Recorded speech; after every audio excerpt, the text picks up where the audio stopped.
How about you? I'm Hank. I've got a mowing overgrown field here, and it's a little tricky, but let me show you what it looks like before we get started on cutting it. As you can see, there's a few trees in the way. You can see that the grass is really high. I wouldn't even call it grass. You can see that the weeds and the broom sage or whatever it's called is really high. You can see the tree line here that is up against it, and what you can't see necessarily is the stumps that's throughout and the ruts that are throughout the whole little field here. It's not very big that we're going to cut here, but it's wet, it's soft, and it's got stumps and ruts in it. But just check out this view here. Ain't that beautiful? You gotta look, man. I love the fact that we don't have neighbors, to be honest with you. But anyway, so I'll show you the before picture. We used a T574 with the Homestead Implements bush hog to get it. But let me tell y'all something. This stuff is kind of tricky, but if I can do it, you guys can do it. If you're a new landowner, or if you're someone who's new to tractors and you're going to be bush hogging or brush hogging or rotary cutting a very thick overgrown piece of property, just take your time. You'll do fine. Take your time. Back into situations where it's not safe to go forward, and you'll get it. I'm pulling for you. You guys will figure it out. But I can't. Let me show you. Like right there's a stump that we'll miss. There's another one directly behind it, and I want to say there was a couple more over here, but I know this property, so I know there's ruts and stuff all in it already, so I don't need to walk it. But if this was my first time cutting it, I would put long breeches on and go walk this to identify any potential pitfalls or hazard areas. So if you're a new landowner, something you definitely want to you need to think about and say, hey, I want to walk this property before I bush hog it. There's another one here, right there. Some ruts here. These little boogers right here will get you too. So they're, I'm going to set my bush hog up pretty high and go at it. Hydraulic top links and slip clutches. I'm telling you, those are two. If you bought a rotary cutter that did not come with a slip clutch, I would seriously consider upgrading it to a slip clutch. If you don't have a hydraulic top link, I would definitely consider getting a hydraulic top link. But we'll make this happen. It won't take long to get this knocked out, but I've been maintaining this side of it pretty good. And then I just kind of stop here because that's really, really nasty stuff. But we're going to work on it today. Here's what I'm talking about when I say hydraulic top link. You guys will figure this out. You're smart people. So this, and then this is what I mean by the slip clutch here. This thing right here. And the slip clutches have to be maintained. So in the off season, make sure you maintain those. Okay, let's get started. Let's get some grass cut. A few comments have been made about why I wear headphones inside my cab. I'm a sound diva. I've answered that question a million times. It's okay, keep asking, that's fine. Right now, what we're going to do is just going to go easy into it. I'm going to go forward with the easy stuff that I know, and then we'll back into the edges, stuff like that. Another technique I use is starting engaging the bush hog in lower RPMs and then revving the RPMs up. And someone made a comment the other day that said, is that necessary? And I got to thinking more and more about that, because if you use the auto feature, when you lower your 3-point hitch back down, it abruptly goes in the same RPM. So I thought that was a really good question. I'm not sure it matters, but it's what I've always done. It's how I learned it. So, but we're gonna get this cut. Hey, if you made it this far into the video, drop a tractor emoji in the comments section. We appreciate it.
stuck on a hump. What I'm going to do, instead of putting in 4-wheel drive, step on that diff lock, pull up. Okay, now it's spinning. So let me raise up my push off.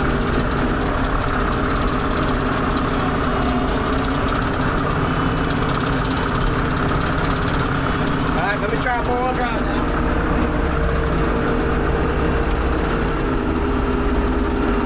I told you it gets wet, and it's not.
This one little section cut out. I'm gonna go about 15-20 feet, cut back this way, and just cut that section out and keep working my way back that way. Hopefully there's no hidden surprises. We'll have to find out. This is so wet. I'll lower my grapple. One thing you have to think about is when you see a change in the vegetation, so you're like grass, and then you have these dark weeds, it may be a sign that there's a stump there.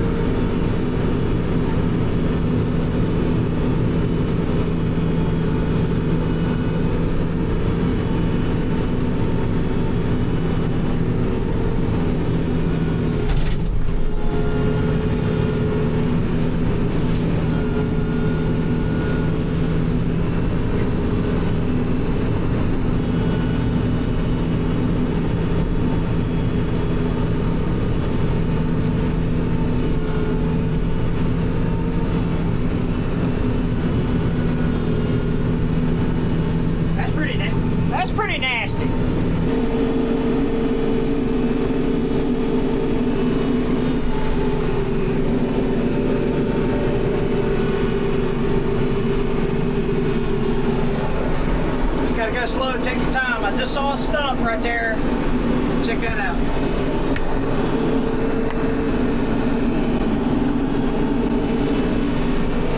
Gotta miss those.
Yeah, you guys got this, man.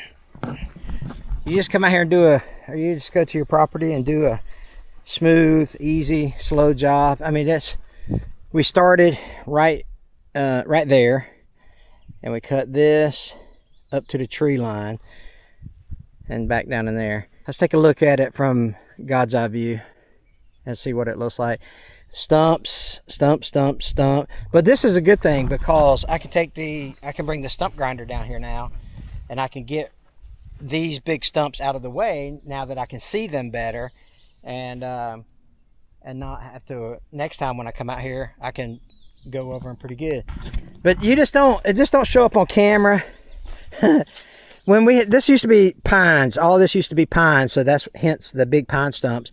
But man, these big, when the skidders came in here to log, I mean, that right there, that indentation right there is a foot deep, easy. It just don't show up on camera. But let's take a look at it.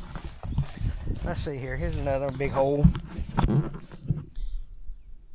So that's mid calf on that. But you know, you got a big enough tractor, you ain't worried about that. And I'm in Florida. I'm not gonna flip over or nothing. But all right, let's check it out. All right, now you can see with this particular shot, you can see how I went to the. This is where the swamp comes across the property. Right here. You can see where there's a different color dirt right there to the left of the screen, that's where I got a culvert pipe coming across there. So there is there's a pipe there. This swamp goes across the road right there, and it gets real boggy. You can kind of see the ruts there. Yeah, you can see the ruts pretty good there. So let's turn this thing around.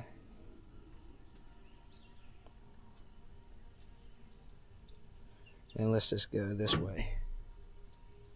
You can see the ruts pretty good there. There's 4 or 5. Let's say I count 4 right there. Stumps.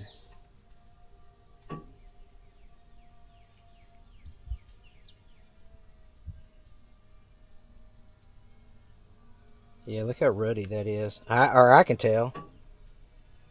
Basically, it's just super, super ruddy, super, super swampy.